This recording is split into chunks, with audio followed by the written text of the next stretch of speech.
Welcome back to Under Oath. I'm attorney Jeff Kaufman. Friend James John next to me, comedian, influencer extraordinaire. When I talk about the law, I generalize. Like I was talking about a law I hate because of the way it's used. Okay. Not the idea of it. Okay. Where you have to shift lanes if there's somebody parked in the right lane. Yeah. Or they're stopped in the right lane or something. Or if and it was done to save lives. Yes. That was the intention of the suit. And somebody goes, well, a relative of mine died. Listen, I'm sick. I don't want anybody to die. Yeah. But we justify our laws based on the worst case scenario. Now, is it justifiable that police officers have written tens of thousands of tickets for people who have not shifted over? Are they doing it to save lives or are they doing it to generate revenue? There's a difference. There's a huge difference. Mm-hmm. If a police officer, for example, goes on the road and doesn't write a ticket, and I'm talking ticket cops, I'm not talking cops who are supposed to be patrolling neighborhoods. Mm-hmm. But if you're a traffic cop Mm-hmm. and you don't write a ticket on your shift, do you think that the powers that be above you are going to go, what'd you do? Well, nobody committed any crimes in front of me today. There was no speeders. I imagine that's going to raise questions. Yep. Yeah. And do you know, for example, there are certain organizations that give you awards for more arrests. Like you have you have an organization called Mothers Against Drunk Driving. Correct. Who I support. We all do. Without it. But they give awards to police officers who write a lot of tickets and arrest a lot of people for DUI. Mm-hmm. Oh, he had 1,000 people. Okay.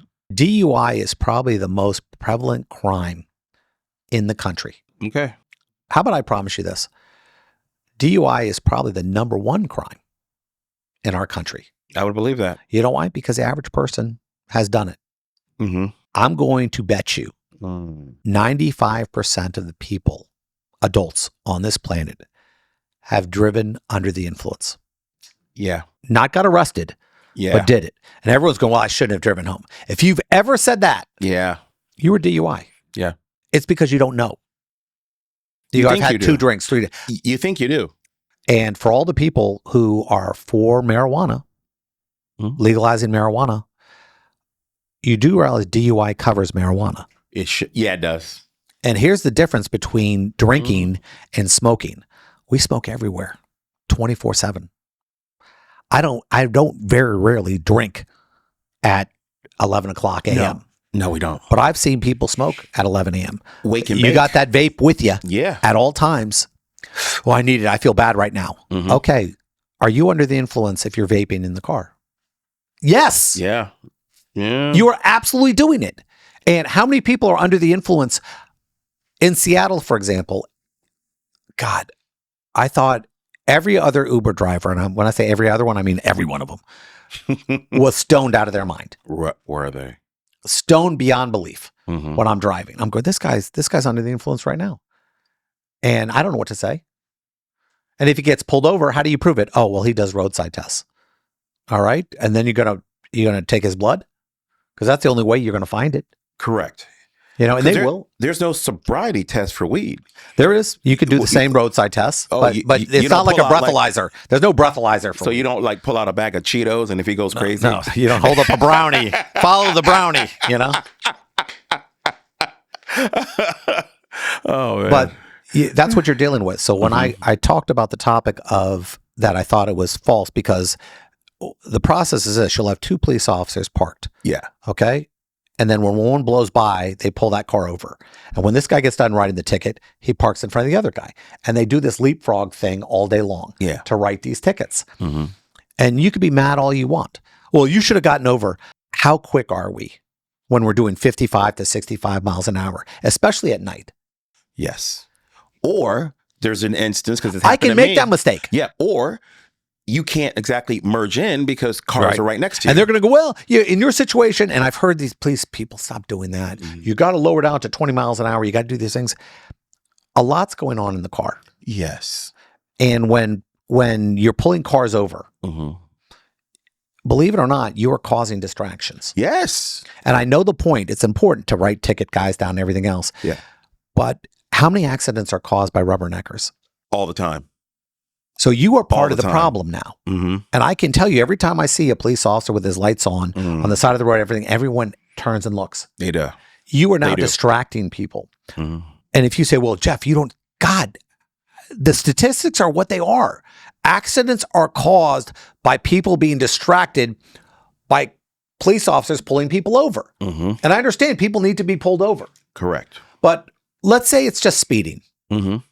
All right, stick guns on the street. Let's start passing laws where they're tracking cars. They're just taking pictures and they're sending you your ticket. Okay, because it's just a ticket. Radar guns, yes. We're not talking the super speeders for 100 miles an hour Yeah. now. We're talking guys doing 15, 20 miles. Got it. You know, give them a BS ticket. They'll write it. Party's Issue over. it, yeah. You know, I don't have a problem with that. Stop telling me I'm not. I love our police officers. I just don't like the position we put them in. Mm-hmm. I need a police officer to come to my house if I'm getting robbed. I need them to Please protect me do. on the street. Yeah. I don't like everybody else. Nobody wants to be pulled over, even when they did something wrong. You know Mm-hmm. why? Because we're law-abiding citizens, and we don't consider speeding like real crimes. They can be, but you We don't consider them that. inconveniences. Yeah. Oh, well, come on, I was speeding. It wasn't like I robbed a store. I was only going 25 And that's how over. people perceive police officers because Yeah. of tickets, not because they're protecting our lives, you know, in our house when people are trying to kill us. Mhm. We think of them as ticket officers now, and we have to move out of that. Maybe we can, and we already do that. We have red light cameras. We do. We have this. So why not have It's coming. speed cameras? I bet they're coming. Yeah. Bet they're coming. So that's all I'm saying. If you're mad about what I'm saying, I'm sorry. I'm not sorry because I'm wrong. I'm sorry because in the real world, this sucks. And we do take advantage of laws. We write tickets, more tickets because we're allowed to. We pull people over for seatbelts now, and we weren't allowed to pull them over for seatbelts before. Back in the day. Back in the day, I mean, how many people died in the back of station wagons? Mm. I mean, the more we try to help the one person or the 5 people who got killed, the more we create this bureaucracy. Mm-hmm. And the idea is solid, but the laws are always abused. And that's where things go off the rails. Agreed. I got a good one for you today on Legally Screwed, my friend. My neighbor waved me across traffic. Then I got T-boned. Who's at fault? I was waiting to turn left when another driver stopped and motioned for me to go. As I crossed, a car in the next lane slammed into me. The insurance company says the driver who waved me through isn't responsible because they never actually hit my car. Is that true, or can someone be legally liable for causing an accident without ever making contact? As a driver, I am responsible for my own choices. That's my first inclination. If a police officer instructs me to do something, then I don't have a choice. Correct. Okay. Or I have less responsibility because I was following a specific instruction by somebody who can instruct me what to do. Mm-hmm. A regular person pointing me to go somewhere, I have a duty to look left. I have a duty to look for my rear view. And the problem with the rear view mirror is you miss things. In your side mirror, you miss things. Blind so you spots. have to turn your head and look because there are blind spots. Yeah. In Florida, unless I can show somebody was more than 50% responsible for my accident, Mm-hmm. I'm screwed. Yeah, you are. So in this scenario, if somebody, a rando or even a friend told me to do something, it doesn't matter. Anytime I move out of my lane, I have a duty to look left and make sure I'm good, or look right, or check all my things to make sure I'm safe. I can't go, well, he told me to do it and I just pulled in. No, you made a choice. Yes. And it didn't have to happen. You could have done what you would have done normally and looked. So in this situation, I think unless a police officer barked out at you, but even then, I think you had a duty to make sure that you were doing something safe. Mm-hmm. Well, I was following orders. Well, would you normally look left? Yes. Well, then that's on you. Yeah, it is. So yes, I think in a situation like this, you're not going to be able to find this person was more than 50% responsible in the situation where anytime you shift lanes, you have to do the basics. I'll say this. Legally, I know I couldn't fault my neighbor if they waved me through and I got T-boned, but I'm telling you this now. That neighbor's never being invited to the cookout. I'd have to go to church a lot. Yeah, There's a lot of church for that one. We ain't friends no more. We ain't friends no more. Cool. Oh No, my we not. God. Yeah. Listen, I have dumb friends. I grew up with dumb friends. We all did. I still have some of them, but Yes. I've let go. You know what an adult means? You What's got it? rid of your dumb friends. Yeah. Yeah, that's what responsibility does. That's what kids do. Mm-hmm. When you have kids, you go, okay, I got to get rid of my dumb friends. The ones that never brought their wallet, the ones who always got you in a fight. Yep. Trouble follows them. And I'm telling you right now, you're going to, I don't know what you're talking about, Jeff. Every one of you has somebody in their life that bad stuff happens around them. Yes. They are the reason you've made bad decisions. And here's the thing. If you're going to say, Jeff, that's ridiculous, you're the bad one.